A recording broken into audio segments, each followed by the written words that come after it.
지난주에 그 사무쌤이 말씀을 하셨는지 모르겠는데, 제가 이제 이번 주 그 독해 수업을 조금 이제 기존 이제 너네 하던 거 말고 좀 이제 다른 컨텐츠를 좀 하고 싶다고 이렇게 이제 전달을 이제 드렸었어요. 제가 이제 부탁하고 좀 드렸고, 오늘이 찐막이잖아요. 그렇잖아. 제가 이제 내일까지니까 찐막이잖아. 그래서 이제 어떤 거를 할까 하고 이제 한 3가지 정도로 고민을 했어요. 콘텐츠를요. 3가지를 고민하다가 가장 이제 실질적인 게 이제 무엇일까? 이제 너네가 이제 2학년 되는 시점에서. 근데 이제 아무리 생각을 해도 저는 요약이 맞는 것 같다라는 생각이 들었어요. 이게 생각을 되게 많이 했거든요. 지난주부터. 그래서 이 컨텐츠를 조금 이제 준비를 했습니다. 그래서 이제 제가 오늘 그래도 좀 이제 단시간에 여러분한테 좀 유용할 만한 걸 좀 알려줘야 될 거 아니야. 그래서 항상 이제 우리의 이제 발목을 이제 잡는 끝판왕이 요약이잖아요. 요약. 그렇죠? 여러분 작년 시험을 생각해 보면은 항상 이제 요약형 서술형이 이제 시험에 나오잖아. 그렇지? 전부 다 서술형은 요약형이었죠. 그러면은 일단 우리는요 답을 못 써요 거기다가. 그렇죠? 뭐 그냥 말도 안 되는 거 막 휘발려 적어 놓는 거야.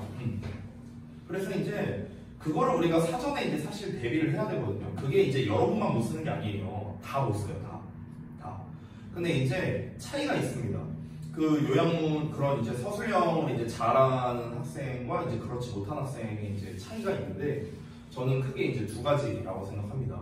첫 번째는 당연히 이제 본인의 영어 기본 실력이겠죠. 어휘력이 됐든 구문 능력이 됐든 독해 능력이 됐든 이게 이제 첫 번째가 되겠고, 두 번째는 뭐냐면은 이제 제가 주로 그 소위 말하는 1, 2등급 받는 친구들 있잖아요. 그러니까 그 친구들의 이제 학습을 이제 제가 점검을 해줄 때 사실 이 친구들은 할 게 더 없어요. 뭐 변형 문제 풀어도 웬만하면 다 맞고, 뭐 이미 내용 학습도 다 끝났고, 어법 학습도 다 끝났고, 막 이런 상황이란 말이야. 그래서 이제 보통 이제 제가 좀 꼼꼼하게 작년에 내신 대비할 때 그 꼼꼼하게 점검을 했던 게 그 요약에 관련된 거였어요. 우리 지난 이제 오아시스를 볼 때 그 파트 7번이었나 8번 맨 뒤에 있는 거 보면 이제 뭐 요약문 쓰고 뭐 소재 쓰고 뭐 이렇게 정리하는 뭐 그런 거 있었잖아요. 기억나세요? 그래서 그 부분을 이제 제가 좀 피드백을 좀 이제 많이 줬었습니다. 그래서 차이점이 뭐냐면요. 두 번째는 요약에 대해서 내가 미리 대비를 해봤냐 아니냐의 차이도 분명히 있다는 거예요. 알겠죠? 그러니까 사실 이제 우리가 물론 이제 물론 우리가 작년에 내신 대비를 할 때 이제 요약 이제 어쨌든 그 파트 7까지 다 하긴 했죠. 다 하긴 했는데 이제 우리가 이제 초점을 맞춘 거는 사실 이제 구문 독해나 어법 쪽에 좀 더 초점을 맞춘 거지 사실 요약에 초점을 맞춘 건 아니었잖아요. 엄밀히 말하면요. 그래서 요약을 해봐라 이랬을 때 이게 막막하단 말이야. 뭐부터 뭘 어떻게 해야 될지 모르니까. 그래서 이제 그거를 좀 알려드리고 싶고, 그리고 지금 이제 방금까지 말한 거는 결국엔 요약형 서술형 때문에 이제 제가 요약을 이제 기준으로 얘기했지만 사실은 이제 서술형 때문만은 아닙니다. 요약을 말씀드리려 하는 게. 잠깐 이유를 좀 추가적으로 말씀드리면, 자, 국어랑 영어는요 결국 요약입니다. 다시 한번 말하죠. 우리 이렇게 어자로 끝나는 과목은요 결국에는 요약이에요. 이거는 어딜 가서 물어보든 어느 뭐 유튜브를 보든 뭐 하든 간에 결국에는 요약으로 이제 귀결이 됩니다. 그러니까 요약이라는 건 뭐냐면은 잠깐 이제 정리하자면, 여러분 그 모의고사 풀 때 모의고사 한 문제당 1분 30초 내로 풀어야 되거든요.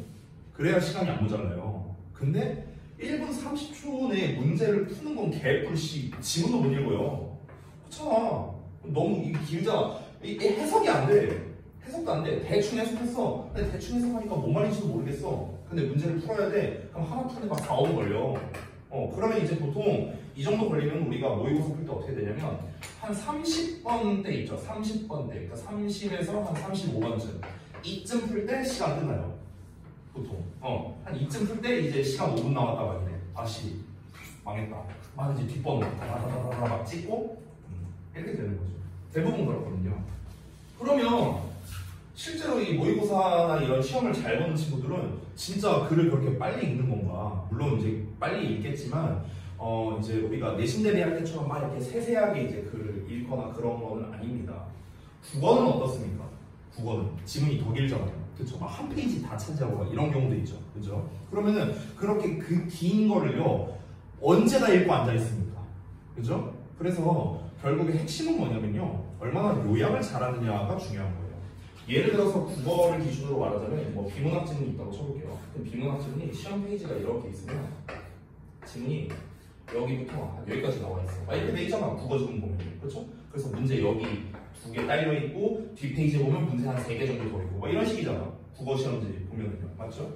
그러면은 이 긴 지문에 대해서 우리가 5문제나 풀어야 되는데 이걸 일단 다 읽고 있을 시간도 없고요. 설령 다 읽었다 하더라도 한 이쯤 문제 풀 때 아씨 이거 뭐였지? 또 봐야 돼요. 그러니까 시간이 오래 걸리는 거야. 그래서 여러분이 국어나 영어 이제 시험을 볼 때 뭐 내신이 됐든 모의고사가 됐든 그럼 이제 시간이 부족해서 다 못 푸는 이런 사람들이 분명히 많이 있을 겁니다. 여러분 중에서. 그러면 이제 우리가 그 시간을 단축할 수 있으면서도 그러니까 시간을 줄이면서도 정확하게 푼다. 이러면 끝난 거 아니에요? 이러면 끝난 거잖아. 그렇죠? 그럼 이거를 할 수 있는 방법이 뭔데? 그게 요약이에요. 그게 요약. 됐어요? 그래서 다시 한번 말하지만 내신이 됐든 수능이 됐든 국어가 됐든 영어가 됐든 우리 어문계열, 언어는요 전부 다 뭐냐? 요약입니다. 요약. 여러분이 인터넷에서 가끔 이제 어떤 게시판 같은 데서 글을 보다 보면은 어떤 사람이 글을 막 이렇게 써놨어. 그럼 거기다가 댓글을 쓰죠. 사람들이. 3줄 요약 좀. 막 이런 거 쓰잖아요. 그렇잖아. 왜? 안 봐요. 기니까. 언제 보고 앉았냐고. 그래서 3줄 요약 좀, 1줄 요약 좀, 막 이런 거 하잖아. 사람들이. 왜 그렇습니까? 이걸 읽기가 귀찮아서 그런 거겠죠. 그래서 우리가 딱 3줄 요약본 이것만 보면은 아 대충 어떤 내용이구나 하고 금방 파악할 수 있죠. 그렇죠? 예를 들면 이런 것도 있습니다. 이제 제가 영화를 잘 안 보는데 뭐 예를 들어서 이제 어떤 친구가 이제 뭐 최근에 뭐 개봉한 어떤 영화를 보고 왔어. 그럼 내가 뭔 내용이냐 이렇게 물어볼 수 있죠. 근데 그 영화 러닝타임이 한 3시간이나 쳐봐. 그럼 3시간 동안 얘가 떠들겠습니까? 아니잖아요. 그렇죠? 대충 이제 어떠한 주인공이 있는데 얘가 이제 뭐 하고 그래갖고 이렇게 해서 이렇게 돼. 근데 이제 결말은 스포니까 내가 얘기 안 할게. 한 짧게 말하면 한 1분이면 끝나잖아요. 그렇죠? 3시간짜리가. 이게 뭡니까? 요약입니다. 요약. 됐어요? 그래서 다시 한번 뭐든지 우리가 이 언어에 관련된 거의 핵심은 요약이라는 거예요. 평가원에서 출제하는 그 교수들도 알고 있습니다. 이걸 시간 내에 절대로 다 못 읽는다는 걸 알고 있어요. 그러면은 왜 시험을 그렇게 낼까요? 읽으라고 내는 게 아닙니다. 요약을 얼마나 잘하느냐, 키워드를 잡아갖고 얼마나 요약을 잘하느냐 이걸 보고 싶어서 그러거든요. 됐어요? 그래서 우리 그 이제 수능 영어, 수능 국어 같은 경우는요, 이제 직독직해 능력을 보는 게 아니죠. 사고력을 요한다고 나와 있어요. 실제로 우리 그 평가원 사이트 들어가 보면요, 사고력을 요한다고 되어 있거든요. 그러면은 국어에서의 영어에서의 사고력은 뭐냐? 요약 능력이에요. 됐어요? 짧게 말하자면. 그래서 지금까지 제가 말한 거는요, 결국에는 요약에 대한 어떤 중요성, 당위성 이런 거를 이제 충분히 말씀을 드린 거다라고 생각하시면 되겠습니다. 그래서 지금 이제 여러분이 이제 받아본 그 프린트가 이제 제가 총 이제 8지문을 이제 좀 준비를 했는데 제가 예전에 이제 특강용으로 만들었던 교재예요. 그래서 원래는 그게 60지문이에요. 60지문이 있고 이제 실제로 난이도가 베이직 난이도로 시작해서 이제 중간 난이도, 인터미디에이트 난이도를 거쳐서 이제 가장 고난도, 어드밴스드 난이도 이렇게 걸쳐갖고 이제 난이도별로 20지문씩 해갖고 총 60지문으로 만든 그런 요약형 교재입니다. 근데 이제 당연히 이제 그걸 다 할 수 없으니까 제가 8지문만 이제 발췌를 해갖고 이렇게 좀 이제 여러분께 드린 거예요. 자, 그래서 이제 요 녀석을 이제 들어가기 전에 앞서서 오늘 이 시간에, 이 마지막 시간에 여러분께서 좀 알고 갔으면 좋겠는 거는요, 그냥 딱 한 개입니다. 한 개. 요것만 알고 갔으면 좋겠어요. 뭐냐면요, 요약하는 과정의 그 감을 알았으면 좋겠어요. 아, 이런 식의 과정을 통해서 요약이 되는구나. 그래서 요거 하나만 얻어갔으면 좋겠다 라는 겁니다. 다짜고짜 내가 글을 읽고 요약해봐 이러면은 막막하단 말이야. 그럼 내가 어떤 식으로 요약을 해야 되는가, 그 감이 있겠죠. 그 과정이 있을 거 아닙니까? 저는 그 과정을 중점적으로 할 겁니다. 그래서 여러분이 1에서 4번까지 해보셨잖아요. 이거를요, 제가 세세하게 해석하진 않을 겁니다. 그럼 여기에서 어떻게 우리가 요약 키워드를 뽑아야 되는가, 어떤 과정을 통해서 요약을 해야 되는가, 이걸 알려드릴 거고요. 이게 만약에 여러분이 된다면요, 국어 실력도 오릅니다. 자연스럽게. 됐어요?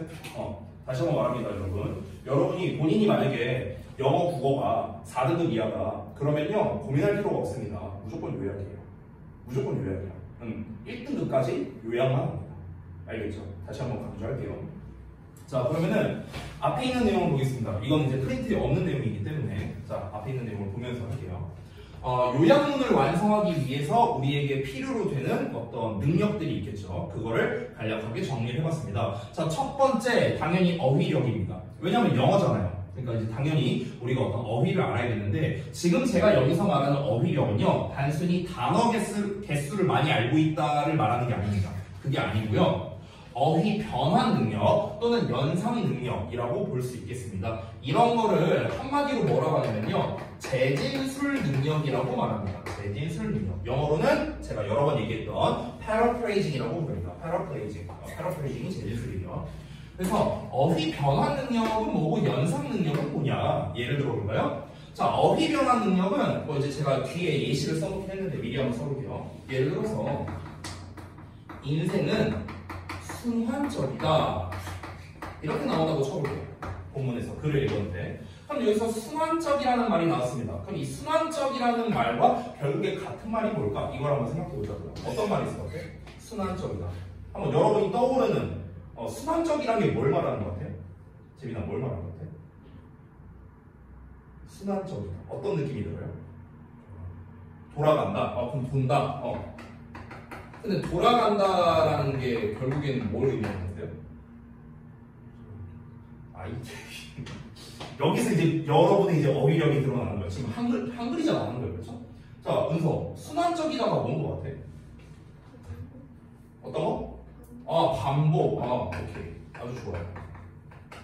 자, 그다음 미영이는 순환적이다니까 뭐가 떠올랐어요? 뭐라고요? 돌아간다? 요거 아까 저기 재민이랑 똑같이. 그다음에 재현이는 뭐예요? 순환적이다. 돌아간다? 그럼 인생은 돌아간다. 이게 뭔 말인데요? 근데 돌아간다면 약간 되돌아간다라는 어감처럼 들리지 않나요? 되돌아간다. 되돌아간다는 아니잖아. 순환적이라는 건요, 굳이 말하면 돌고 돈다죠. 돌고 돈다. 그쵸? 돌고 돈다는 거는 결국 뭡니까? 은서가 말했던 반복이죠. 반복. 됐어요? 그럼 반복적이라는 거는요, 맨날 똑같다라는 거잖아. 맨날 똑같다. 우리가 맨날 똑같다라는 거를 어떻게 표현할까요? 매일매일이 똑같다. 이걸 어떻게 표현할까? 줄여서. 매일매일이 똑같다. 좋아요. 일상적이다. 이렇게 표현할 수 있겠죠. 얘들아, 반복하고 일상적이라는 거는요, 변화가 있는 거예요? 변화가 없는 거예요? 변화가 없는 거죠. 됐어요? 지금 이 쓴 키워드들이 있죠? 이게 바로 뭡니까? 어휘 변환 능력이 되는 거예요. 됐어요? 그럼 본문에 어떻게 나오냐면요, 예를 들어 첫 문장에는 순환적이라는 표현이 나오거든. 근데 그 다음 문장에 뭐가 나오냐면요, 반복된다는 말이 나오고요, 그 다음 문장에는 일상적이라는 말이 나오고 이렇게 됩니다. 이런 식으로 말이 바뀌어가면서 지문에서 등장하는 거예요. 이게 뭐다? 재진술이야. 재진술. 다르게 표현하는 거예요. 됐어? 근데 요약문에는 어떻게 나온 줄 알아요? 변화가 없다라는 쪽으로 얘기합니다. 됐습니까? 근데 결국에 네 개가 다 뭡니까? 다 똑같은 말이죠. 됐어? 다 똑같은 말이라고. 다 똑같은 말. 이게 어휘 변화 능력. 됐습니까? 자, 두 번째 볼게요. 연상 능력이라 했습니다. 연상 능력은 뭐냐면요, 어떤 이제 공통된, 그러니까 어떤 이제 연상 능력은요, 이렇게 말하는 게 편하겠다. 어떤 나열이 있습니다. 그럼 이 나열된 것에서 공통점을 찾는 겁니다. 공통점을 파악할 수 있는 능력입니다. 이게 연상 능력이죠. 자, 예를 들어서 내가 다짜고짜 호랑이만 써놨어. 자, 호랑이 이렇게만 써놨어. 그럼 이 호랑이 하나만 가지고 우리가 뭘 연상을 할 수 있겠습니까? 근데 예를 들어서 호랑이를 얘기하고 이번에 사자를 얘기해볼게요. 그리고 치타를 얘기해볼게요. 자, 그럼 이제 두 개가 더 등장했죠. 자, 그럼 요 세 가지의 공통점이 뭐예요? 호랑이, 사자, 치타의 공통점이 뭐예요? 그냥 동물은 아니겠죠. 동물이란 범주는 너무 크죠. 너무 크잖아. 지금 만약에 동물이라는 범주였다면 여기에 인간도 들어가겠죠. 그렇죠? 물고기도 들어갈 수 있고요. 근데 걔네를 안 썼잖아. 호랑이, 사자, 치타만 썼잖아. 그럼 얘네의 공통점이 뭘까? 고양이과? 사자도 고양이과냐? 아, 그러냐? 나 잘 몰라. 오케이, 좋아요. 뭐 고양이과. 동물이다 이럴 수도 있고요. 아니면은 육지동물이다 라고 할 수도 있고요. 아니면은 육식동물이다 이렇게 말할 수도 있겠죠. 됐냐? 뭐 이런 식으로. 이런 게 바로 뭡니까? 공통점을 파악하는 겁니다. 또 다른 예시를 한번 해볼게요. 자, 예를 들어서 A는 키가 예를 들어서 150cm다. A의 무게는 키가 170이다. 자, 이게 없을 때 A는 150이다. 이것만 보고 우리가 뭘 연상할 수 있습니까? 이 문장을 보고 뒤에는 어떤 내용이 나오겠구나 이걸 예상할 수 있나요? 예상할 수 없잖아요. 그렇죠? 근데 뒤에 어떻게 나오냐? A의 누나가 170이래. A의 엄마가 175래. A의 아빠가 190이래. 이렇게 나열됐다고 쳐볼게요. 자, 그리고 마지막에 다시 나옵니다. 그래서 A는 뭐다? 주성자식이다. 됐냐? 이런 거. 또는 엄마 아빠의 우월한 유전자를 물려받지 못했다. 이런 거. 됐어? 이런 식으로 나오는 거죠. 그럼 지금 여기에서는요, 공통점을 파악하는 게 이제 첫 번째고요. 나열된 것에서. 여기서는 공통점은 아니죠. 공통점은 뭡니까? 여기에서 숨겨져 있는 의미, 이걸 우리가 조금 어려운 말로 함의라고 합니다. 함의, 함축된 의미를 줄임말이에요. 함의를 파악할 수 있는 능력, 이게 연상 능력이에요. 아니 지금은 나열된 게 뭡니까? 그냥 키가 몇이다 이거밖에 없잖아. 근데 이걸 통해서 우리가 알 수 있는 숨겨져 있는 의미가 뭐냐고요. 그게 바로 뭡니까? A는 주성자식이다. A는 이 유전자를 물려받지 못했다. 이런 내용이 나와야겠죠. 이해되나요? 뭔 말인지? 이런 게 이제 연상 능력이라고 보면 되겠습니다. 그럼 잘 봐봐. 본문에서는 키가 몇 센치다 토만 와서 토만. 그렇죠? 단어가. 근데 요약문에서 뭐가 나올까? 유전자라는 말도 나올 수 있고요. 물려받다라는 말도 나올 수도 있고요. 친부모가 아니다. 이런 얘기가 나올 수도 있겠죠. 근데 이런 단어들은 어떻습니까? 여기 없잖아요. 그렇잖아. 근데 여기에 있는 걸 통해서 우리가 얻게 된 단서가 얘네들이죠. 됐습니까? 그럼 시험에 어떻게 나온다? 이렇게 나온다. 이해되냐? 뭔 말인지? 그래서 정리하자면 제가 말하는 어휘력이라는 건요, 단순히 단어를 많이 알고 있다가 아니에요. 아까 제가 순환적이다라고 얘기했을 때 변화가 없다든가 반복된다든가 일상적이라든가 이 단어를 여러분 몰라요? 반복, 일상, 변화 이 단어 몰라 니네가? 아니잖아. 그 단어를 알고 있냐 모르고 있냐가 중요한 게 아니라고요. 그 단어를 떠올려낼 수 있느냐가 중요한 거지. 이해돼요? 아까 유일하게 이제 은서가 이제 잘 떠올려냈죠. 어휘력이 좋은 거예요. 됐어? 자, 그러니까 어휘력이라는 거는 제가 말하는 건 뭐냐면 단순히 단어를 많이 알고 있다가 아닙니다. 그게 아니라 내가 그 공통점을 얼마나 잘 파악해서 뽑아낼 수 있느냐, 얼마나 내가 그 함축된 의미를 잘 뽑아낼 수 있느냐라는 겁니다. 이거를 우리가 대화할 때로 표현해보자면요, 좀 눈치가 빨라야 돼요. 눈치가. 그래서 약간 그렇게 보시면 되겠습니다. 자, 두 번째 볼게요. 요약을 완성하기 위해 요구되는 능력. 두 번째는 바로 구문과 어법입니다. 이건 말할 것도 없죠, 당연히. 그렇죠? 자, 우리가 시험에서 주로 나오는 요약은 다시 한번 말하지만 서술형입니다. 써야 돼요. 여러분이 직접 써야 되기 때문에 어느 자리에 뭐가 들어가야 될지를 알아야겠죠. 그렇죠? 어느 자리에 어떤 형태로 내가 써야 되는가를 몰라. 그럼 어떻게 서술형을 씁니까? 말이 안 되잖아. 그렇죠? 그러니까 당연한 얘기고요. 마지막 세 번째, 이것도 당연하죠. 내용 파악 능력입니다. 이 내용이 뭔 내용인지를 알아야 요약을 할 거 아니야. 아니, 내용을 모르는데 어떻게 요약을 합니까? 그죠? 그래서 우리가 핵심적인 내용을 기반으로 요약문을 완성한다 이렇게 되어 있는데 구체적인 내용은 뒤에서 설명해 드릴게요. 자, 그래서 요약문을 완성하기 위해서 필요한 능력치 세 가지, 어휘력, 구문 능력, 내용 파악 능력 이 세 가지로 정리를 했습니다. 자, 두 번째 예를 볼게요. 요약문의 종류를 한번 살펴보겠습니다. 요약문의 종류는요, 크게 두 가지로만 보시겠습니다. 첫 번째는 A, B형이고요. 두 번째는 주제 구현형입니다. 자, A, B형이란 건 뭐냐면요, 서로 A와 B가 대립되는 관계를 말하는 겁니다. 대립되는 관계. A는 어쩌고 B는 어쩐다. 됐어? 이렇게 대립되는 관계를 말하는 겁니다. 그래서 A는 뭐뭐한 반면에 B는 뭐뭐하다 라던가, A 할수록 B 하다라던가, 그 다음에 여기 못하는데요. A 하고 나서야 B 하다라던가 이런 식으로 뭔가 이제 서로 이제 대립되는 관계를 말할 때 우리가 A, B형이라고 부릅니다. 이 A, B형이 가장 많이 나오는 게 어떤 류의 글이냐면요, 실험이나 연구류의 그림이다. 실험 또는 연구. 이런 그림이죠. 실험이나 연구를 말할 때. 여러분 우리가 실험 연구글이 왜 AB형이냐면요. 실험들은 어떤 식으로 글이 전개되냐면 실험 내용이 먼저 나와요. 그러고 난 다음에 그 실험에 대한 결과가 나오거든요. 자, 그리고 이 결과를 통해 알 수 있는 사실이 있습니다. 그게 결론인데 이 결론이 뭐냐면 이게 요약문이거든요. 실제로. 그러면은 실험 내용 부분을 볼 때 여러분 이 실험이라는 거에는요 뭐가 있냐면 변수가 있어요. 아씨 또 깨버렸다. 왜 이렇게? 오늘 발음이 자꾸 안 좋나 봐요. 자, 변수가 있어. 변수. 예를 들면은 A 집단한테는 이렇게 했는데 B 집단한테는 이렇게 했다. 그랬더니 A 집단이 더 어떠하더라. 이렇게 나오잖아. 이게 이제 실험의 이제 주된 내용이죠. 그럼 결국에는 A와 B가 뭐 하고 있습니까? 대립되는 관계이다. 내가 왠지 알겠어요. 리을 발음할 때 자꾸 씹는 것 같아요. 리을 발음 좀 조심해야 돼. 아무튼. 그래서 A와 B가 이렇게 대립되는 관계에서 A가 어떠하더라. A가 더 어떠하더라. 그럼 이제 A가 뭐뭐 하다라는 내용을 이제 깔끔하게 정리하면 이제 요약이 되는 거예요. 됐어요? 이게 이제 대립의 대표라고 할 수 있고요.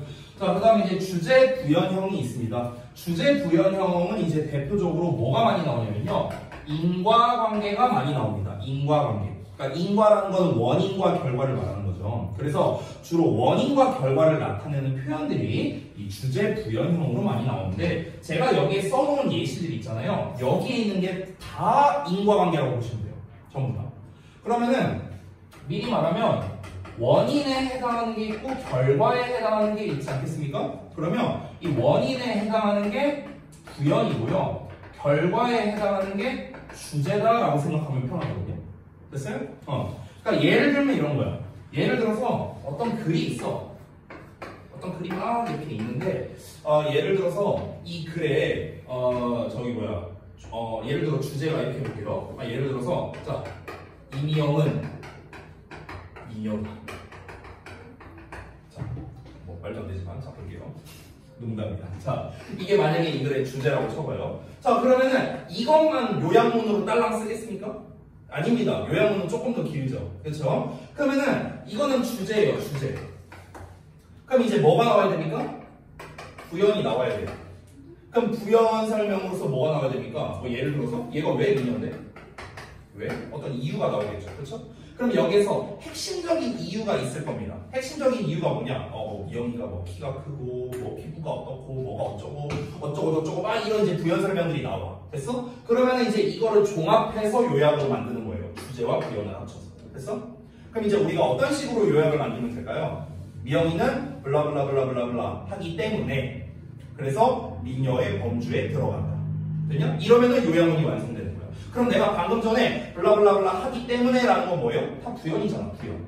그래서 그에 대한 결과가 뭡니까? 미영이는 미녀의 범주에 속하게 된다. 이건 결과죠. 이게 뭐가 된다? 주제가 된다. 주제와 핵심 부연을 합치면 뭐라고요? 요약이라고.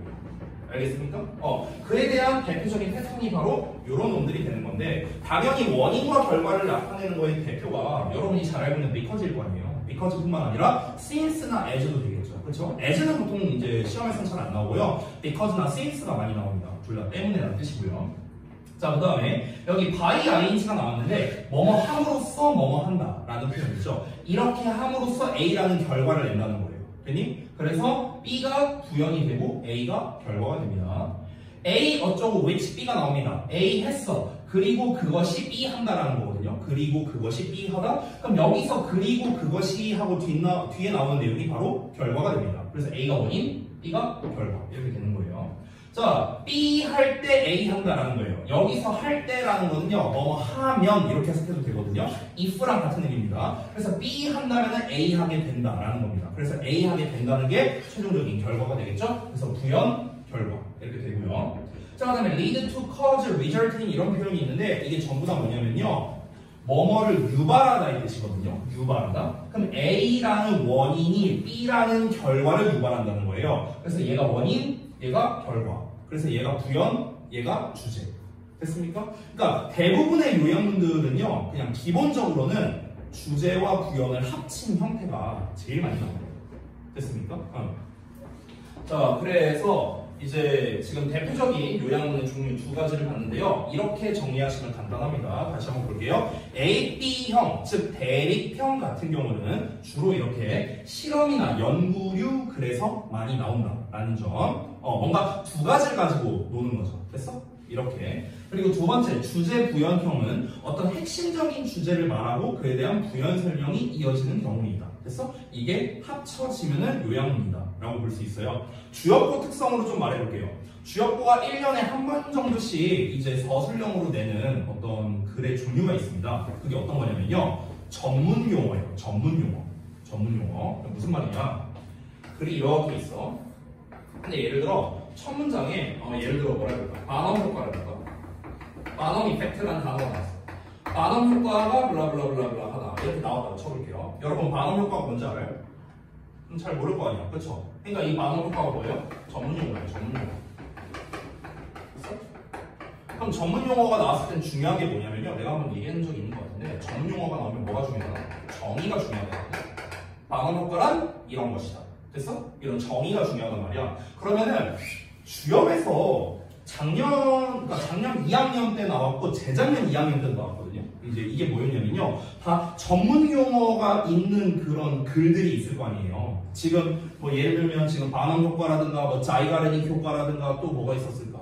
또 나온 게 뭐 그 가용성 휴리스틱이라든가 막 이런 것들 있잖아요. 그러니까 이런 전문 용어가 등장했을 때는 그 전문 용어가 뭘 의미하는지가 중요하거든요. 그거를 서술하는 게 요약으로 많이 나왔단 말이야. 됐어? 지금 거의 한 3년인가 2년 연속 나왔어요. 주역에서. 그러면은 우리가 이 전문 용어의 정의만을 요약한다면요. 그러면은 이거는 좀 밋밋하거든요. 맛이. 왜 그러냐면 전문 용어가 등장했을 때는 보통 전문 용어의 정의는요. 첫 문장이 나와요. 첫 문장이 나와. 그럼 이것만 가지고 우리가 요약을 하라고 하면은 이거 그냥 그대로 쓰면 되는 거잖아. 그러니까 이렇게 시험을 안 내겠죠. 어떻게 합니까? 당연히 첫 문장에 있는 내용을 살짝 변형을 하고 여기서 플러스 알파로 뭐 합니까? 부연 설명에 있는 것 중에 핵심을 집어넣는 식으로 요약을 한다는 거예요. 됐냐? 그러니까 결국에는 전문 용어가 나오든 뭐하든 나발이든 중요한 건 뭡니까? 요약을 완성할 때의 기본은 주제와 부연을 합쳐서 만드는 거다. 됐어? 이게 가장 기본입니다. 기본. 아시겠나요? 자, 그러면은 여기까지 이제 우리가 알아봤는데 첫 번째, 자, 요약을 완성하기 위해서 우리가 뭘 알아야 된다라는 점과 두 번째, 요약문이란 이렇게 두 가지 패턴으로 되어 있구나. 대입형과 인과형으로 이루어져 있는 경우가 대부분이구나라는 걸 알았습니다. 자, 그럼 이제 세 번째로 넘어갈게요. 세 번째는 뭐냐면, 그럼 이제 진짜 중요한 거. 그래, 요약문이 이런 게 있다는 거 알았어. 요약문을 우리가 잘하기 위해서 이런 게 필요하다는 거 알았어. 그래서 선생님, 아까 전에 이 세 가지가 중요하다 했는데 그럼 이 세 가지를 어떻게 공부해야 돼요? 이게 우리에게 실질적으로 중요한 거겠죠. 그거를 알려드리겠습니다. 자, 그래서 결국엔 요약을 잘하려면 어떻게 해야 돼요?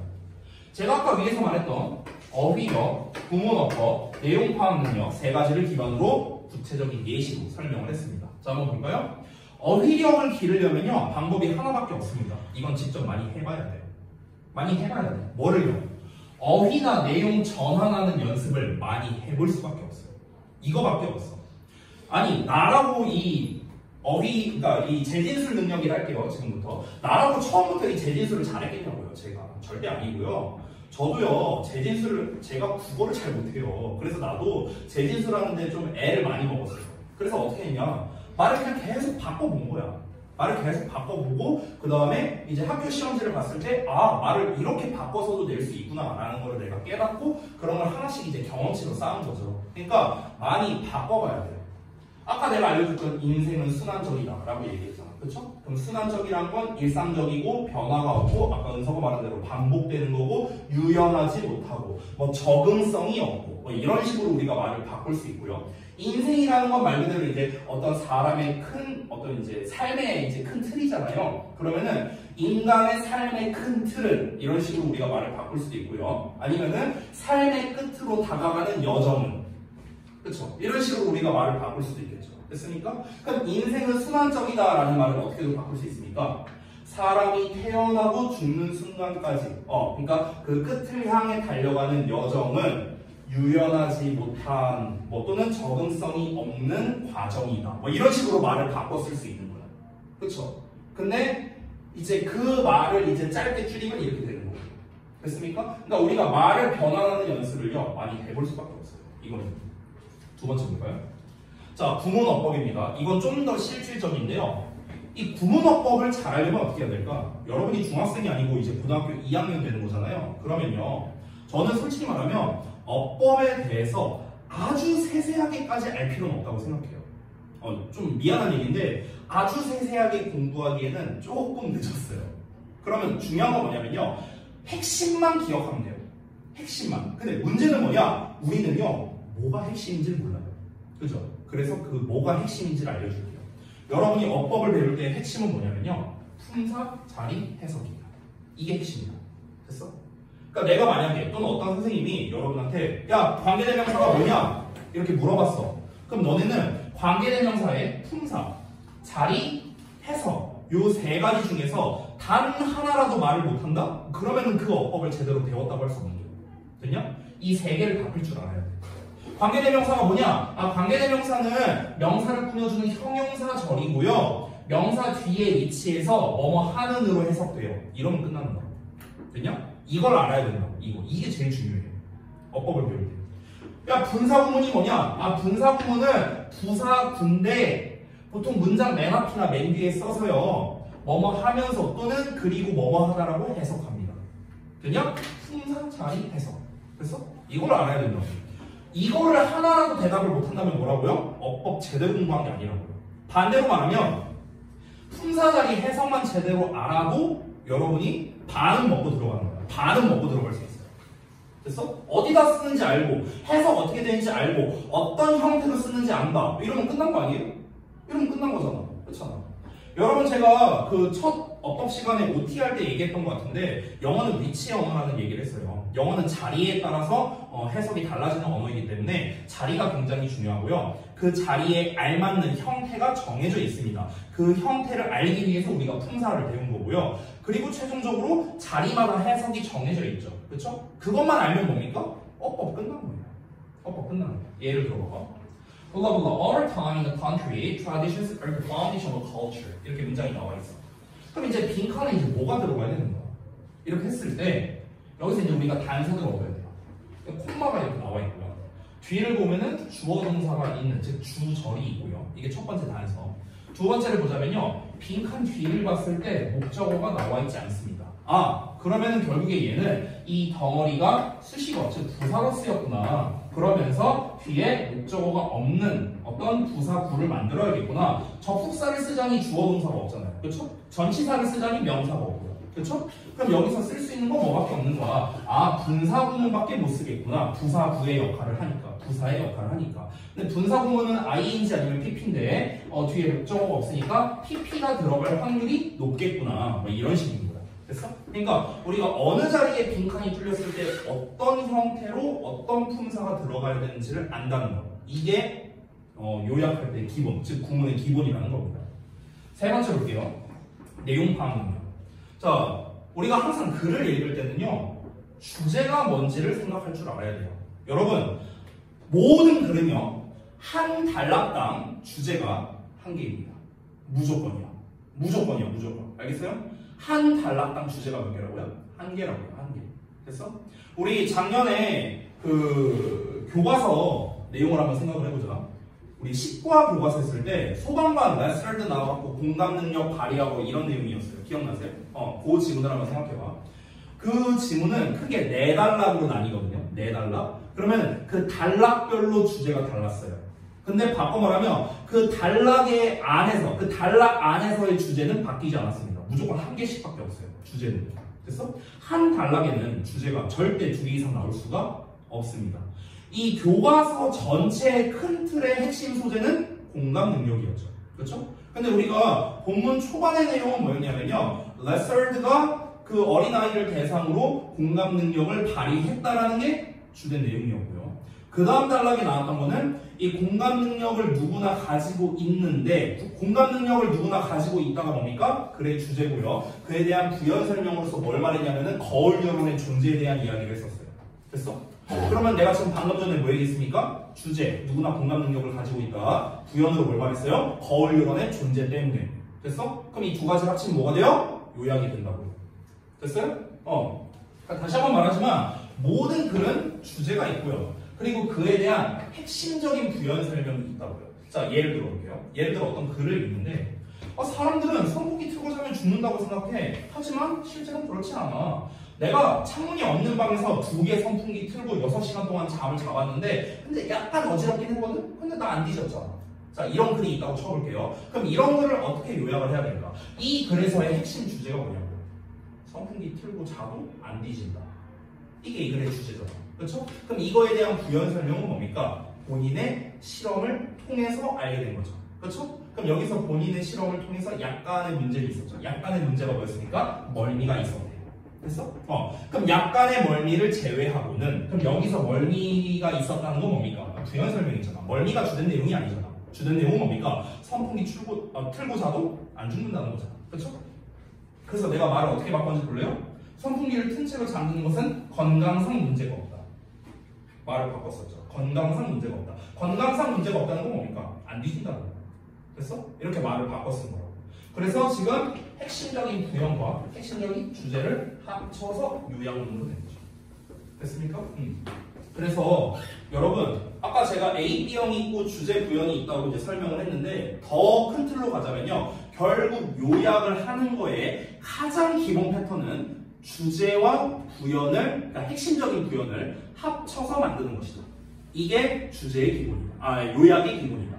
이렇게 생각하시면 됩니다. 자, 그러면 이제 이론은 다 알려드렸거든요. 그럼 이제 우리가 실전으로 한번 적용을 해봐야겠죠. 그래서 실전으로 한번 가보도록 하겠습니다. 자, 볼게요. 자, 봅시다. 이 글은요, 딱 첫 단어 보자마자 A, B형이라는 걸 알 수 있어요. 왜? In a study. 한 연구에서. 연구 나오면 제가 뭐라고 했습니까? 2가지가 대립된다. 라고 했습니다. 됐어요? 그럼 대립되는 관계를 찾는 게 핵심이겠죠. 그렇죠? 한번 볼까요? 158명의 영화 보러 가는 사람이 받았대요. 중간 또는 큰 사이즈의 컨테이너를 받았답니다. 자, 그럼 일단 나왔네요. 중간 사이즈. 그리고 큰 사이즈. 잠깐만. 중간 사이즈 나왔고, large. 큰 사이즈를 받았답니다. 자, 그러면은, 크기라는 지금 변수 값이 하나 나왔죠. 크기. 자, 크기가 어떻습니까? 중간이 있고, 그 다음에 큰 것이 있었습니다. 자, 이렇게 나왔고요. 자, 그 다음을 보면요. 무료 팝콘을 받았대요. 자, 그리고 신선하거나 신선하지 않거나래요. 그러면 또 다른 변수가 나왔네요. 프레시하냐? 아니면 프레시하지 않냐? 그럼 지금 두 번째 나온 변수가 뭐였냐면요. 신선도입니다. 신선도. 그럼 신선도가 있냐? 없냐? 이렇게 나누면 되겠죠. 됐어? 자, 그러면은 지금 변수 값이 어떻게 됩니까? 하나, 둘, 셋, 4개예요. 됐어요? 그러니까 대립되는 애가 A, B가 나와야 된다 했잖아. 근데 지금은 A, B, C, D까지 나왔거든요. 그러면은요, 이렇게 4가지에 대한 대립되는 관계가 나오는가? 안 나옵니다. 됐어요? 내가 다시 한번 말하는데 대립은 A, B예요. A, B, C, D가 아니고요. 또는 A, B, C가 아니고요. 대립은 2개입니다. 알겠어요? 대립은 2개예요. 근데 지금은 4개잖아요. 그렇죠? 그럼 이거 어떻게 된 걸까? 이 4개, 그러니까 4개, 이걸 크게 보자면 이렇게 하나랑 이렇게 한 세트잖아. 그렇지? 크기와 신선도, 이 2가지의 변수가 나왔잖아요. 그러면은 여기에서 한 놈은 필요 없는 놈이에요. 됐어? 한 놈은 없어질 거라고. 얘가 없어지든 얘가 없어지든. 그럼 이제 2개만 남겠죠. 됐습니까? 다시 한번 말합니다. 대립은 몇 개라고요? 2개라고요. 2개. 알겠죠? 자, 읽어볼게요. 자, 그래서 이제 얘네의 실험의 목적이 뭐였냐? 영화가 보고 난 다음에 얘네가 팝콘을 얼마나 처먹었는지 확인을 해봤대. 얼마나 많이 먹었는가. 됐어? 그러니까 경우의 수가 지금 너무 많잖아. 중간 사이즈인데 신선하거나 신선하지 않은 거.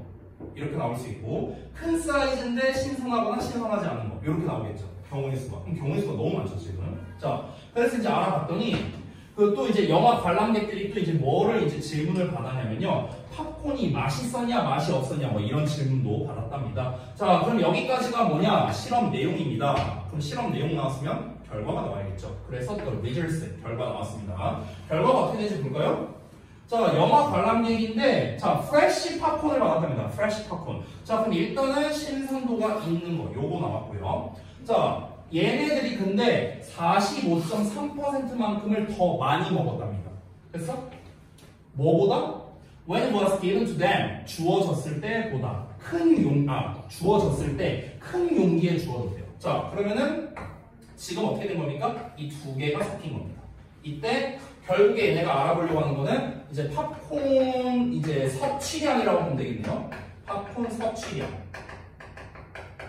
팝콘 섭취량이 이렇게 두 개가 됐을 때 높았답니다. 그렇죠? 더 많이 먹었다고 했잖아. 그러면은 근데 이제 지금 이게 얘만 보면은요, 이 관람객들이 팝콘을 많이 먹은 이유가 신선해서 많이 먹은 건지 용기가 커서 많이 먹은 건지 알 수가 없죠. 그렇죠? 그래서 두 번째 얘기가 나옵니다. 자, 팝콘이 맛이 없었을 때조차도 맛이 없다는 거는요, 크기에 대한 걸까 신선도에 대한 걸까? 맛은 뭐예요? 신선도. 근데 맛이 없다는 건 신선하다는 거야? 그렇지 않다는 겁니까?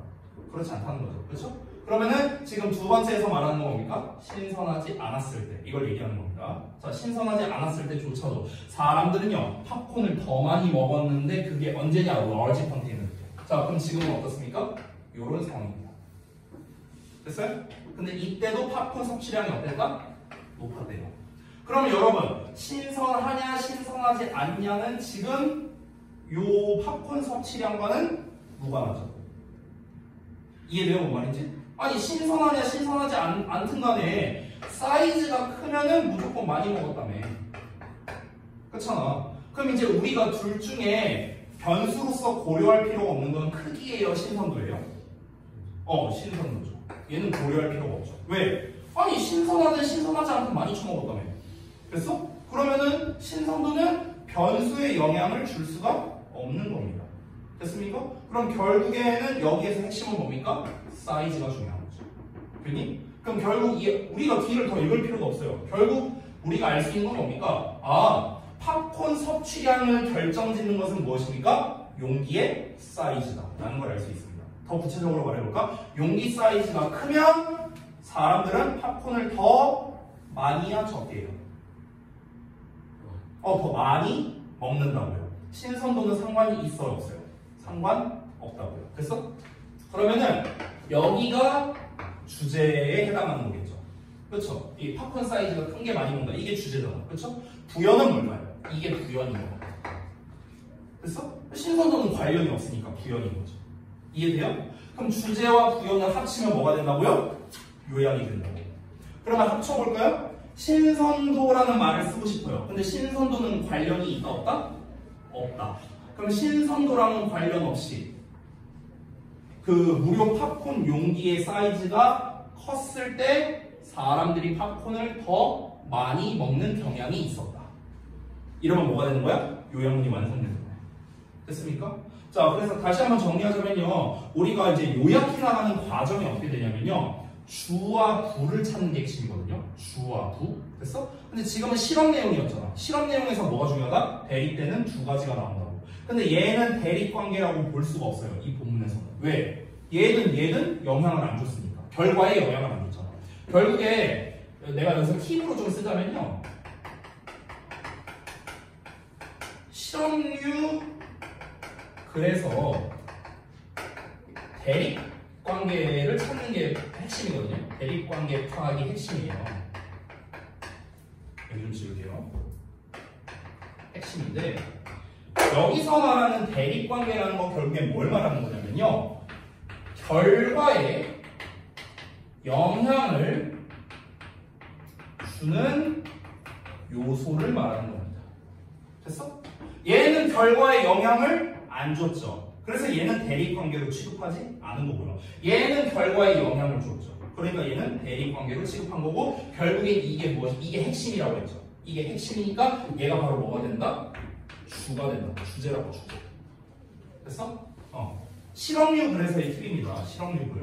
됐어요? 근데 여러분, 이 하나 더 팁을 말씀드리자면요, 보통 이렇게 요약문을 쓸 때요, 제일 만만한 글이 어떤 거냐면요, 실험이나 이런 연구류의 글이거든요.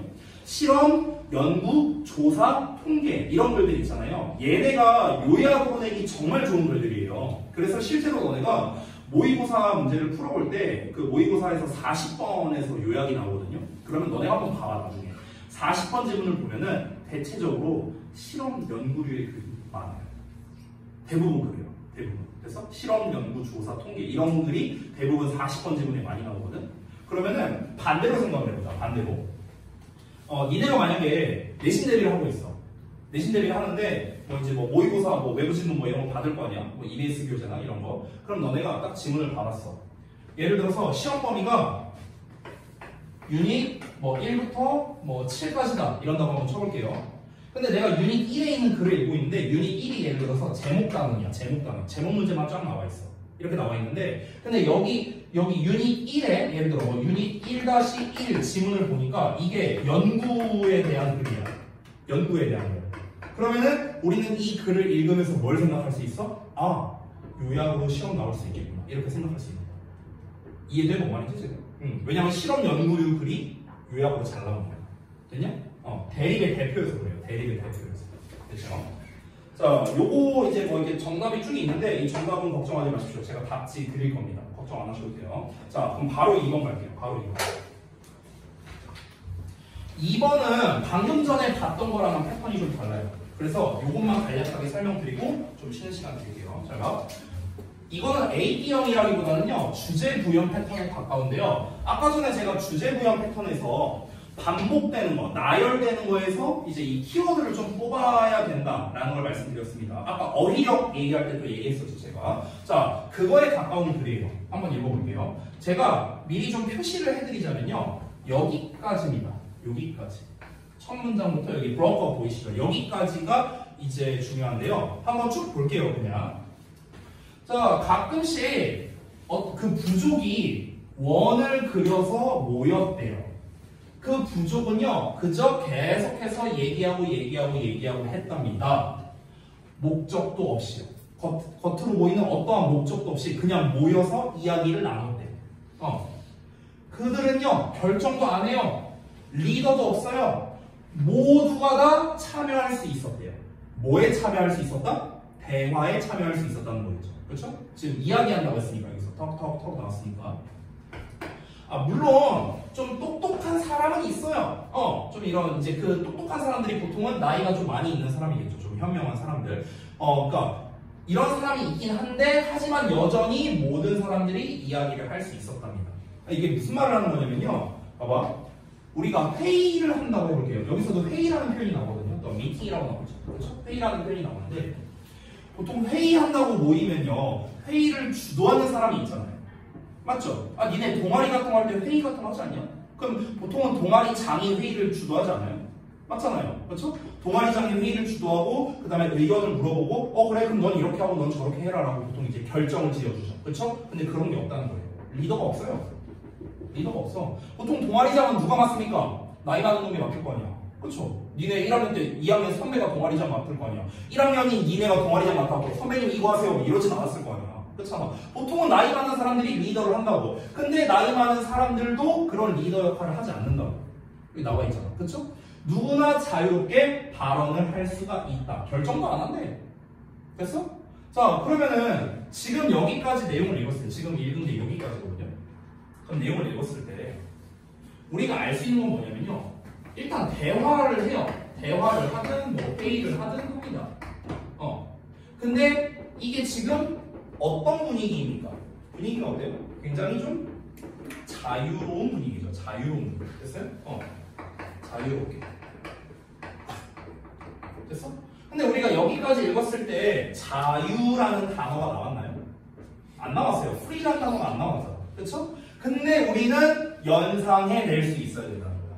여기까지 쭉쭉쭉쭉쭉 나열됐어. 이 나열된 걸 통해서 뭘 말하고 싶겠냐고. 이 필자가 뭘 말하고 싶겠냐고. 누구나 참여할 수 있대잖아. 꼰대도 없대. 리더도 없고요. 결정도 안 하고 그냥 얘기 계속 하는 거야. 이게 뭐겠습니까? 누구나 발언권이 있다라는 거죠. 누구나 발언권이 있고요. 뭐 예를 들어서 누군가 얘기하려고 하면 어른이 먼저 얘기해야지. 릭땡! 뭐 이런 사람 없다고요. 꼰대 없다고. 됐어? 누구나 얘기할 수 있다고. 자유롭잖아요. 됐어요?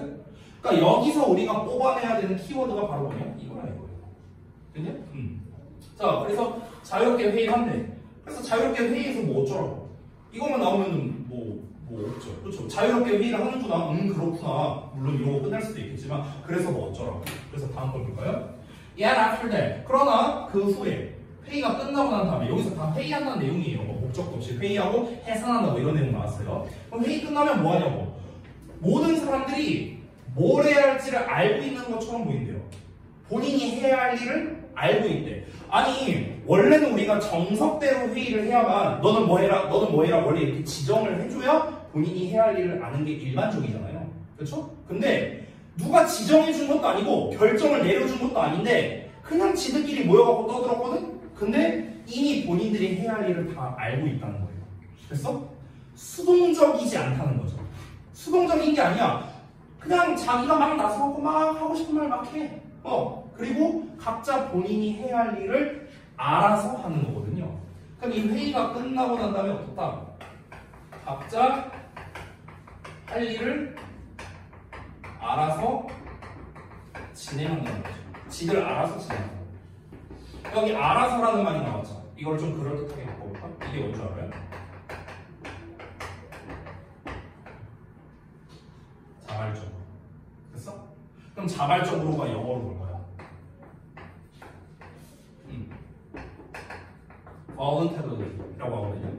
voluntary가 어디서 나온 거냐면요. 여러분이 잘 알고 있는 volunteer에서 나온 거예요. volunteer. volunteer가 뭐야? 이게 뭐야? 잘 몰라요? volunteer?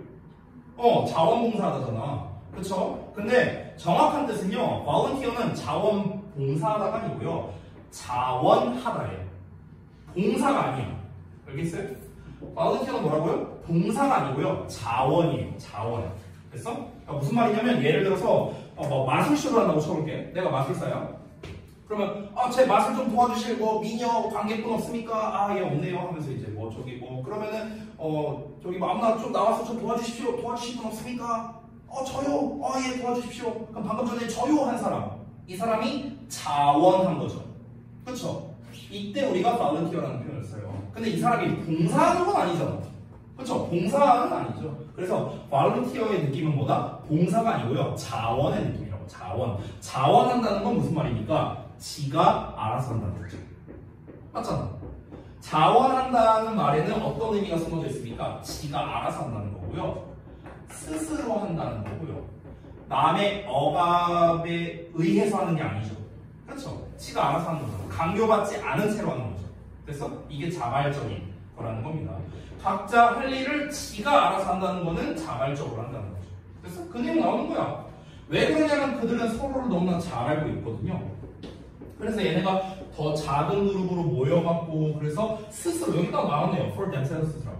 그들 스스로 해야 할 일을 하고 해야 할 일을 결정했다고요. 지들이 알아서 했다고요. 지들이. 누군가가 결정해 준 게 아니라고. 됐어? 그러니까 이 글에서의 포인트 여기서 단 한마디도 자유라는 말은 안 나왔지만 자유라는 단어가 아주 핵심적이다라고 볼 수 있죠. 자 그러면은 여러분 제가 이거를 이렇게 나눠볼게요. 아까 원인과 결과, 주제, 부연 이런 얘기를 했습니다. 그럼 제가 덩어리를 이렇게 두 개로 나눴는데 둘 중에서 위에 놈 있죠? 아래 놈을 먼저 볼게요. 아래 놈. 아래 놈은요 원인일까요? 결과일까요? 지들이 알아서 일을 했다. 이건 원인일까? 결과일까? 결과예요. 그럼 이 전에 생겼던 일은 무엇입니까? 대화나 회의를 자유롭게 진행했다. 이건 뭐가 됩니까? 원인이 됩니다. 됐어? 제가 아까 말했었는데 원인은 주일까요? 부일까요? 주제일까? 부연일까요? 원인. 부연이었어요. 결과는 주제였어요. 됐냐? 합치면 요약. 됐냐? 계속 이렇게 하는 거야. 그럼 우리가 어떻게 합쳐볼 수 있을까요? 자유로운 분위기 속에서의 대화는 사람들이 자발적으로 일하도록 해준다. 됐냐? 이러면은 뭐가 되는 거야? 요약이 되는 거죠. 내가 방금 전에 뭐라고 했냐면요. 잘 봐봐. 방금 내가 한글로 써볼게요. 잠깐만. 자, 자유로운 분위기에서의 대화는 사람들이 자발적으로 일하도록 유도한다. 이렇게 했단 말이야. 그럼 유도한다란 말 대신에 유발한다라고 해볼게요. 유발하다라는 표현 아까 봤었는데 여기 유발하다 여기 보여? lead to cause result in 보여? 보여? 여기 아래 여기 됐어? 그럼 여기 봐봐. 아까 내가 뭐라고 했냐면 여기가 원인이고 여기가 결과랬거든. 그럼 원인이 뭐야? 부연. 결과는 주제. 잘 봐. 다시 볼게. 여기서 자유로운 분위기에서 이거 조금만 위로 올릴게. 잘 봐. 자유로운 분위기에서의 대화는 여기가 주어잖아. 근데 여기서 대화 이게 뭐였습니까? 아까 원인이었어. 그래서 사람들이 자발적으로 일한다가 뭡니까? 이거는 결과죠, 결과. 맞죠? 결과가 뭐라고요? 주제. 원인이 뭐라고? 부연이라고. 유발하다는 동사잖아. 여기 유발하다. 동사 나왔어. 앞에 있는 A가 그럼 주어일 거 아니야. 그쵸? 이 주어는 A는 뭐라고요? 부연, 원인이라고. 부연, 원인이라고. 똑같죠? 그쵸? 그래서 그로 인한 결과가 어디 나왔습니까? B 자리에 나온다고. B 자리. 됐어? 그 결과가 뭐예요? 사람들이 자발적으로 일하게 됐다고요. 그럼 핵심 주제와 부연을 합쳤더니 뭐가 됐다? 요약문이 완성됐다. 아까도 말했지만 우리가 요약문을 완성할 때 주로 뭐 어떻게 된다? 주제와 부연을 합쳐서 완성한다. 됐냐? 그 주제 부연 중에 제일 많이 나오는 패턴이 뭐다? 인과 관계이다. 됐어? 제가 아까 전에 다 했던 말씀, 얘기를 드렸던 것들입니다. 됐죠? 자, 그래서 이제 이번까지 봤는데 잠깐 쉬었다 하고 지금 요 내용은 이제 여러분 프린트에 제가 따로 없는데 혹시 필요하면은 제가 뭐 출력해 드릴 테니까 막 이거 쓰기에 너무 많잖아요. 그러니까 필요하면 제가 출력해 드릴 테니까 걱정하지 마시고. 알겠죠? 자, 그래서 2번까지 봤고 이제 다음 3번 볼 건데 시간이 좀 지났으니까 잠깐 쉬었다가 이어서 보겠습니다.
잘 드셨습니까?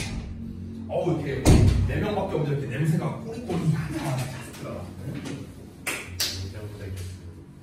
올 때부터 그랬다고? 아니야. 내가 아까 강의실에 나 때문이었어? 아, 내 냄새였어?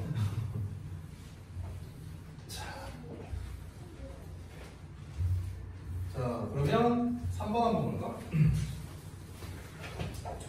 자, 보자. 한번 쭉 읽어볼게. 처음에는 뭐 이게 어떤 패턴인지 뭔지 우리가 알 수가 없으니까 그냥 한번 읽어볼게요. 자, 그래서 애들에게 어떤 애들이냐면 뭘 가지고 있는 애들인데 Attention Deficit Hyperactivity Disorder를 가진 애들이래요. 이게 뭐야? ADHD. ADHD가 뭡니까? 집중력 저하된 그 장애를 말하는 거죠. 근데 이제 이런 애들한테 있어서 간단하고 비싸지 않은 주의 집중을 높여주는 게 증명됐답니다. 어떤 연구자에 의해서. 연구자 나왔네? 연구 얘기 나오겠다. 그죠? 그러면 일단 우리 뭐 생각해야 돼? 대립형이 얘기다. AB. 됐어?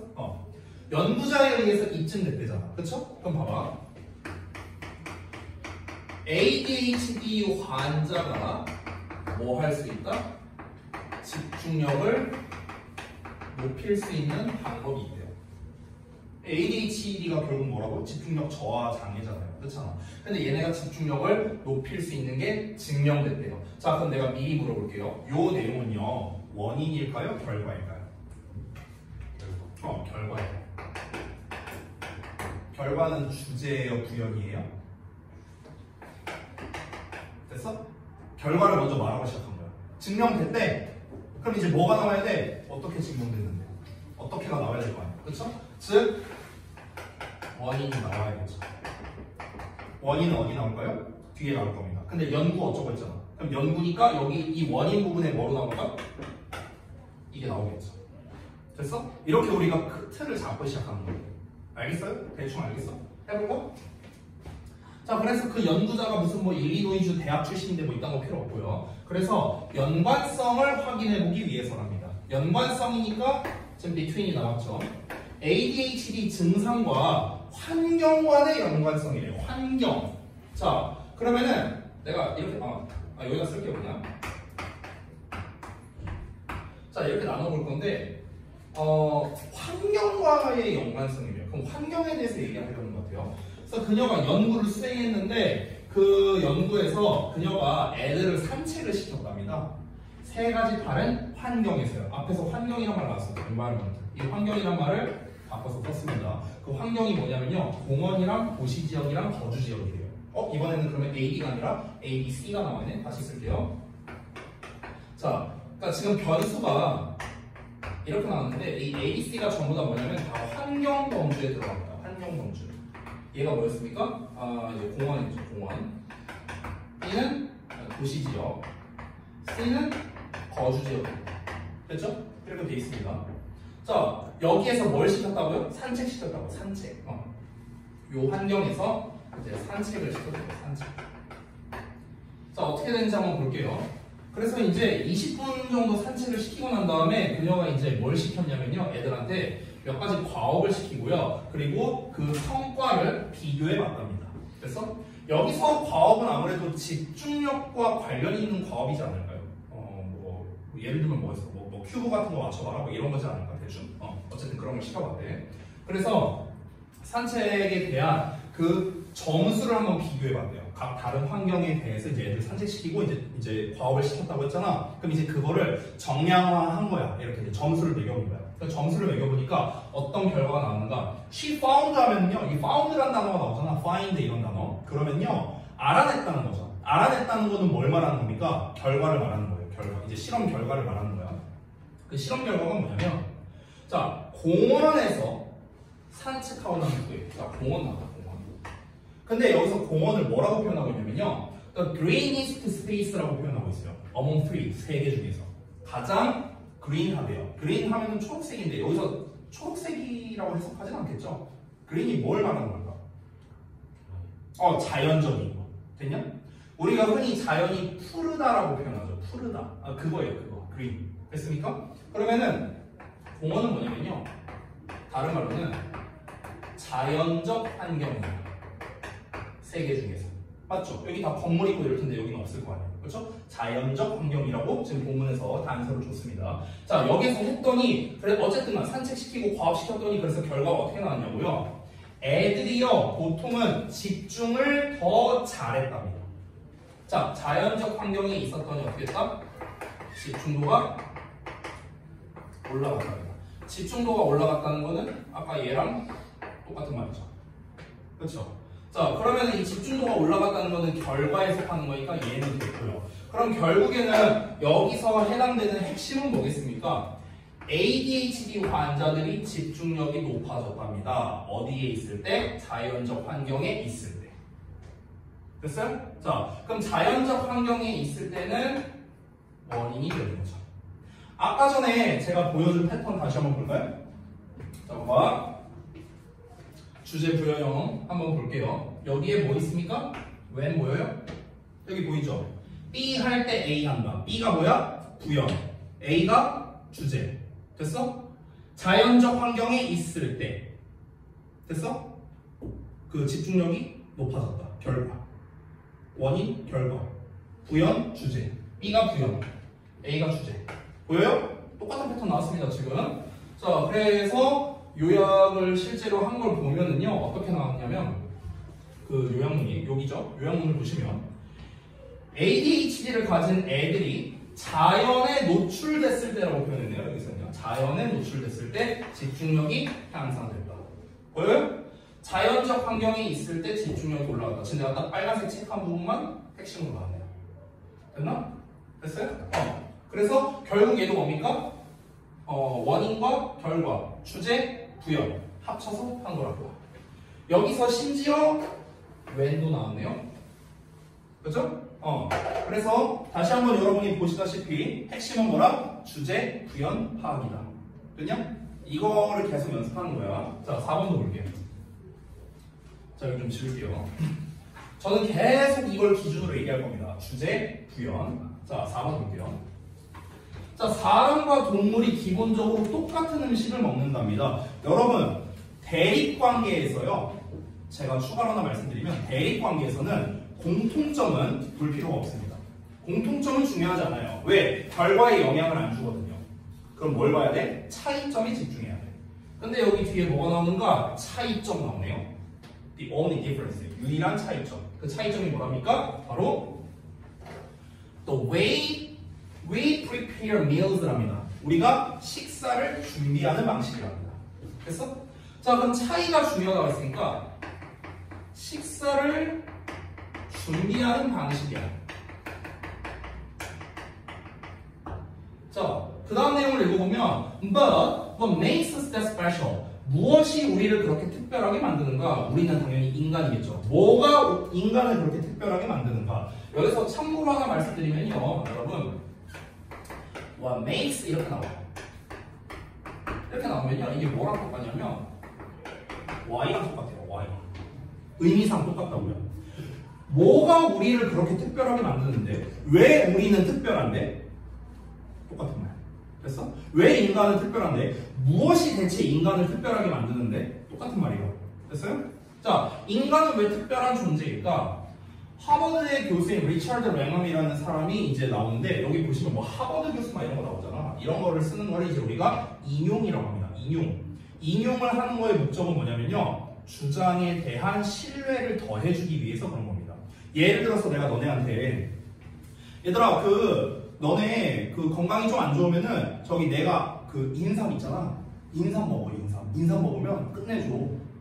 그러면 이 말에 신뢰가 있냐? 없어요. 왜? 내가 그런 의학 전문가가 아니잖아. 그렇죠? 근데 내가 예를 들어서 야 내가 자주 가는 그 한의사분이 있는데 그분이 하버드 출신이거든. 하버드 출신인데 그 사람이 인삼 많이 먹으래. 그러면은 효과가 좋대. 이러면 신뢰성이 더해지죠. 왜? 전문가가, 권위자가 말한 거니까. 이해돼요? 그러니까 인용을 하는 거의 목적은 뭐냐면요. 내 주장에 신뢰성을 더해주기 위해서다. 라고 생각하면 돼요. 자, 근데 하버드의 교수래요. 끝판왕이잖아. 그렇죠? 이 사람이 하는 말이 정답이겠지 뭐. 볼까요? 이 사람이 그가 해답을 알고 있다고 생각한답니다. 해답을 알고 있다. 자, 여기서 말하는 해답은요. 왜 인간이 특별한가에 대한 해답을 말하는 겁니다. 볼게요. 그 사람이 주장하기로는요. 가열된 음식이라고 했어요. 자, 가열된 음식. 여기. 아까 식사를 준비하는 방식이 유일한 차이라고 했잖아. 사람과 동물의 차이라고 했어요. 그러니까 사람과 동물을 구분 짓는 것에 이제 우리가 보통 사람과 동물을 구분 지을 때 가장 큰 차이점이 뭐예요? 인간과 동물의 가장 큰 차이점이 뭡니까? 잘 모르겠어요? 그럼 여러분은 멍멍이랑 똑같은 존재예요? 아니잖아. 여러분과 멍멍이의 가장 큰 차이가 뭔데요? 여러분과 원숭이의 가장 큰 차이가 뭐냐고요? 모르겠어요? 이거는 지금 영어 문제가 아닌데? 아니 은서, 너가 원숭이의 가장 큰 차이가 뭐야? 똑같아? 너랑 원숭이랑 똑같아? 생각? 좋아요. 생각할 수 있는 능력이죠. 그거를 뭐라고 하냐? 지능. 됐어? 지적 능력. 이겁니다, 이거. 근데 우리 전 세계에 있는 어떤 동물을 보더라도 지적 능력을 가지고 있는 동물은 인간밖에 없죠. 그렇죠? 유일하게 말을 할 수 있고요. 그죠? 말을 할 수 있고 사고할 수 있는 존재는 인간밖에 없잖아요. 맞잖아. 여러분 원숭이랑 말 통해요? 아니잖아요. 그렇지? 자, 그래서 제가 이제 말하고 싶은 건 뭐냐면 인간이라는 존재가 그 동물과 가장 큰 차별점이 있는데 왜 그럼 인간이 그렇게 우월한 존재냐고요. 지적으로. 그게 바로 뭐 때문이다? 얘 때문이라고. 됐어? 근데 그 식사를 준비하는 방식을 이제 구체화해서 얘기한 게 뭐였냐면요. 가열된 음식이래요. 가열된 음식. 가열된 음식이라는 건 뭡니까? 결국에는 익힌 음식이죠. 익힌 음식. 그렇죠? 근데 익힌 음식이 우리의 조상이 뇌가 더 커지게 하고요. 지적인 존재로 진화하게 된 거다라고 지금 말하고 있습니다. 됐어요? 그러니까 결국은 뭐냐면요. 익힌 음식을 먹으면은 어떻게 된다? 지적 능력이 올라간다. 이거잖아. 여기까지 왔어요? 익힌 음식을 먹으면 지적 능력이 올라간다. 왜 이렇게 정리되는지 방금 전에 봤죠. 그죠? 자, 그러면 여기서 질문하겠습니다. 익힌 음식을 먹으면, 그러니까 익힌 음식이라는 건 뭐다? 조리하는 거잖아. 식사를 준비하는 거라고 했으니까 그 조리하는 거잖아. 조리. 아니, 여러분, 봐봐. 아까 첫 문장에서 뭐라고 했냐면 사람이든 동물이든 똑같은 음식을 먹는다고. 사자도 고기를 먹고 우리도 고기를 먹잖아. 똑같은 음식 먹잖아. 근데 우리가 사자처럼 막 해갖고 이제 사슴을 우리가 잡아갖고 우리가 막 그 자리에서 앙앙 이러고 먹습니까? 이러진 않잖아요. 식사를 먹는 방식이 다르다고요. 이게 차이점이라고 지금 얘기를 하고 있어. 됐어? 준비하는 방식이 다르다고. 쉽게 말하면 우리 동물들은요 날 것을 먹거든요. 그렇죠? 날 걸 먹잖아. 걔네가 사자가 앙 잡아갖고 어우 사슴 오늘 맛있겠는데 사자가 딱 들어가고 불 대펴갖고 뭐 이러진 않잖아요. 그렇잖아. 근데 인간은 어떻습니까? 조리를 해서 먹죠. 이게 다른 점이라고. 조리해서 먹으면 어떤 결과가 나온다? 지적 능력이 올라간대요. 그럼 여기서 질문합니다. 요 내용. 이 내용은 원인일까요? 결과일까요? 결과일까요? 그러면 주제. 됐어? 익힌 음식을 먹으면 지적 능력이 향상된다. 그러면 이제 원인이 나와야겠죠. 원인이라기보다 좀 더 자세하게 하자면 이유가 나와야겠죠. 익힌 음식을 먹으면 왜 지적 능력이 올라가는데? 이유가 있을 거 아니야. 이 중간 내용이 필요한 거야. 이 중간 내용. 됐어? 자, 그 내용이 뒤에 나오겠죠. 이게 의미하는 게 뭐냐면 조리가 중요하다는 거야. 인간 진화에 있어서. 왜 그러냐면요. 소화를 훨씬 더 효율적으로 하게 해준답니다. 아, 그러면은 음식을 익히면 어떻게 된다? 소화가 잘 된대. 근데 소화가 잘 되는 거랑 똑똑한 거랑 뭔 상관이야? 아직도 연관성이 없잖아요. 그렇죠? 좀 더 읽어볼게요. 그래서 에너지의 양이 증가하게 된대. 아, 오케이. 소화가 잘 되면 뭐가 된다? 에너지의 양이 증가하게 된답니다. 이거는 좀 가능성이 있지, 이 관련성이 있어 보이지 않냐? 에너지의 양이 증가하면은 지적 능력이 올라간다. 이건 좀 그래도 가능성이 있죠. 관련성이 있어 보이죠? 이어서 볼까요? 우리 신체가 먹는 것을 통해 얻게 되는 에너지의 양이 증가하게 된대. 그래서 어떻게 나오냐면요. 결국에 인간은 더 잘 생각하게 되고 노래도 할 수 있고요. 그 다음에 뭐 이제 그림도 그리게 되고 새로운 도구를 발명도 하게 되고 이렇게 된답니다. 아, 그럼 결국에는 에너지 양이 증가하기 때문에 지적 능력이 올라간다라는 이 중간 과정이 이렇게 나오게 된 거죠. 되니? 자, 그러니까 이건 좀 부연 설명을 해줄게요. 이게 뒷내용이 이제 있을 텐데 제가 생략하고 부연 설명을 해주자면 이겁니다. 아까 위에서 뭐라고 했냐면 뇌가 더 커진다라는 말이 나왔었거든요. 여기서. 그죠? 여러분, 뇌가 커지려면 무언가가 커지려면 어떻게 해야 될까요? 에너지를 많이 받아야겠어? 적게 받아야겠어? 많이 받아야 될 거 아니야. 근데 우리가 익혀서 먹으면은 소화가 잘 된대요. 소화가 잘 되면요, 우리 몸의 구석구석으로 에너지가 잘 간다는 거야. 그럼 당연히 뇌로 가는 에너지의 양도 많아지겠죠. 그렇죠? 그럼 뇌로 가는 에너지가 많아지니까 뇌가 커지는 거야. 뇌가 커진다는 건 뭘 뜻하는 겁니까? 똑똑해진다는 거죠. 이해돼요? 뭔 말인지? 자, 그러면은 잘 보세요. 여기는 결과입니다. 그러면은 이 부분이 원인, 즉 이유가 되는 거죠. 두 개 합치면 요약. 됐어? 계속 똑같은 거라고. 그러면은 우리가 요약문을 어떻게 완성하면 될까? 사람들은요, 익힌 음식을 먹어서 지적 능력이 향상하게 된답니다. 이게 주제. 근데 그 부연을 뭐라고 해야 됩니까? 그 좋은 소화를 통해 에너지 양이 증가했기 때문에. 이렇게 하면 되겠네요. 됐어? 어떤 이제 좋은 소화, 원활한 소화를 통해 에너지 양이 증가하게 되기 때문에 익힌 음식을 먹은 사람은 지적 능력이 향상하게 된다. 됐어? 합치면 요약이 되는 거야. 됐냐? 뒷내용은 안 봤습니다. 자, 계속해서 제가 말하고 있는 건 뭐냐면요. 주제와 부연입니다. 주제와 부연이 순서가 어떻게 나올지 몰라요. 주제가 앞에 나올 수도 있고 뒤에 나올 수도 있습니다. 중요하잖아요. 중요하지 않고요. 우리가 글을 읽은 다음에 뭐에 대한 내용일까를 한번 생각해보고 썼죠. 식사를 준비하는 방식이 다르대. 아, 이걸 어떻게? 아, 익히는 식은 없는구나. 그럼 뇌가 커져서 아, 지적 생명체가 된다고? 자, 여기까지 아까 정리를 했었어. 그럼 지적 생명체가 된다는 건 원인일까? 결과일까? 이걸 한번 생각해보는 거야. 됐어? 만약에 이게 원인이다. 그럼 뒤에는 뭐가 나와야 돼? 결과가 나와야 되고. 만약에 이게 결과다. 그럼 뒤에 뭐가 나와야 된다? 원인이 나와야 된다. 됐어? 순서는 상관없다고요. 우리가 내용을 이제 어느 정도 읽고 파악한 다음에 이게 원인일까 결과일까? 이게 주제일까 부연일까? 이것만 먼저 생각해보라고. 그러면은 자연스럽게 나머지 하나가 뒤에 나올 거라고. 됐냐? 그리고 그거 합치면 뭐라고? 요약이야. 알겠냐? 이런 식이야. 계속. 또 볼까?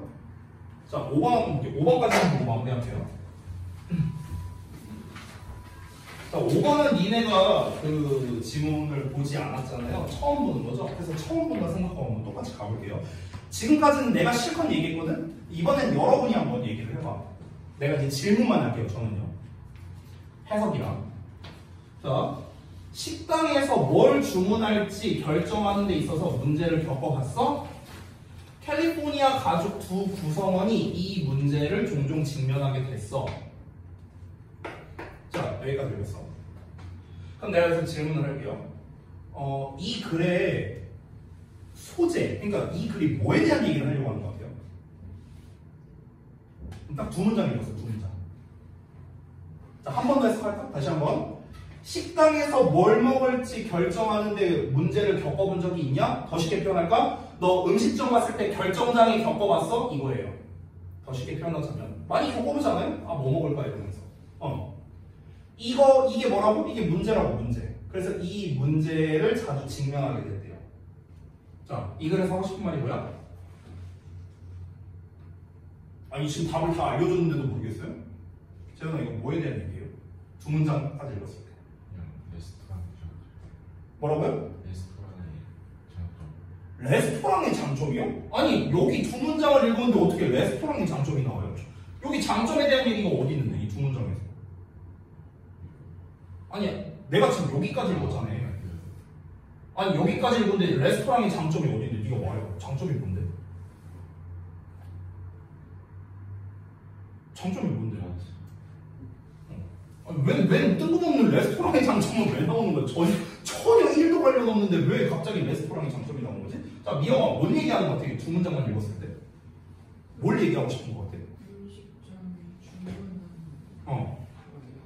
음식점에서 주문하는 거. 오케이, 알겠습니다. 자, 은서는 뭔 내용 같아? 두 문장만 읽었을 때?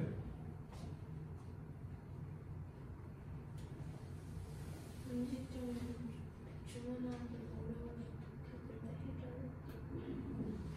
해결에 대한 얘기가 안 나왔는데? 문제를 겪는다만 나왔는데? 그 다음에 재민이는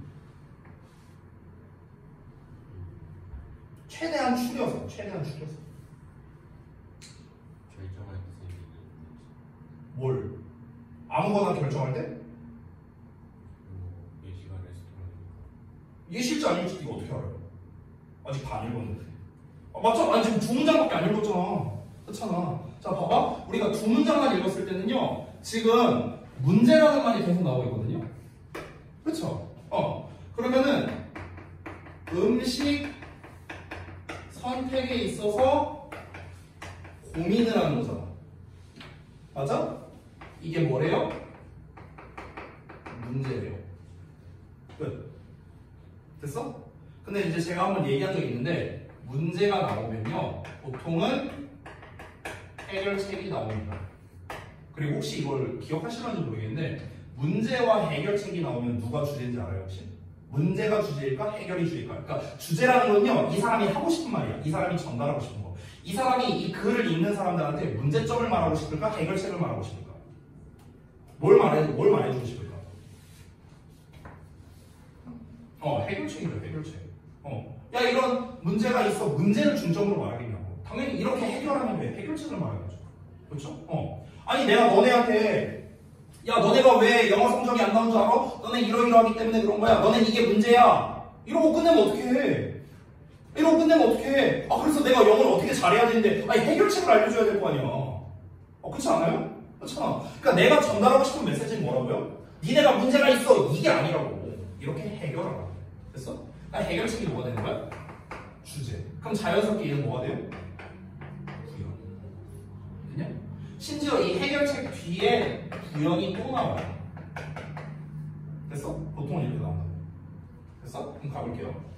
그래서 이제 해결했단 말 나왔잖아. 걔네가 그것을 해결했어. 어떻게 해결했냐? 열었어. 여기 by ing 보여?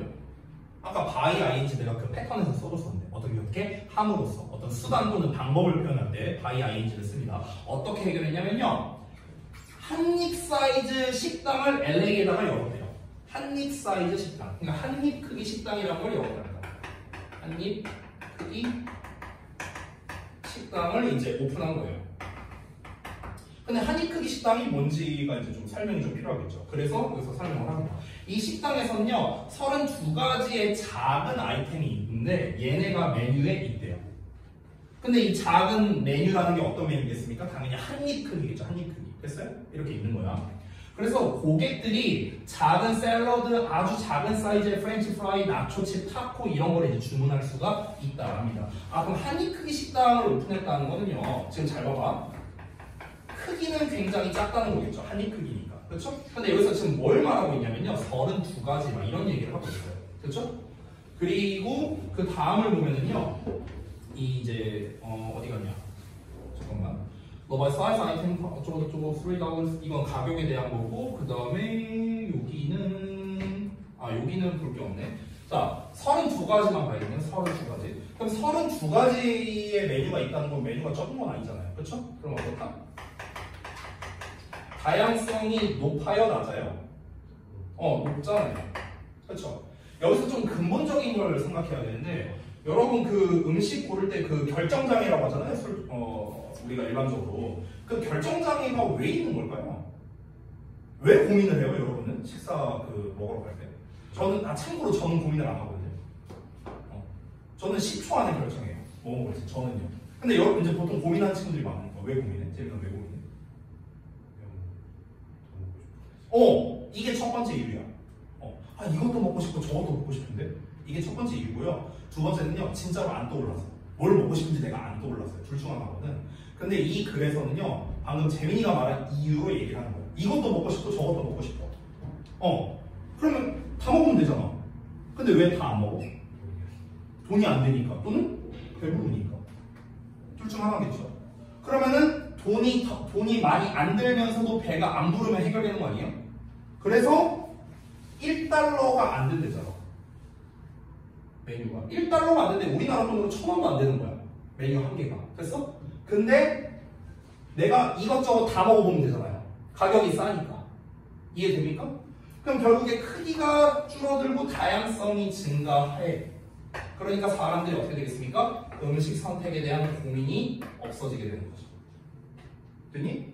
자, 그러면은 결국에는요, 우리가 어떻게 정리할 수 있냐면은 음식 선택 고민에 대한 문제를요, 줄어든 크기와 높아진 다양성을 통해 해결했다. 이러면은 요약이 되는 거죠.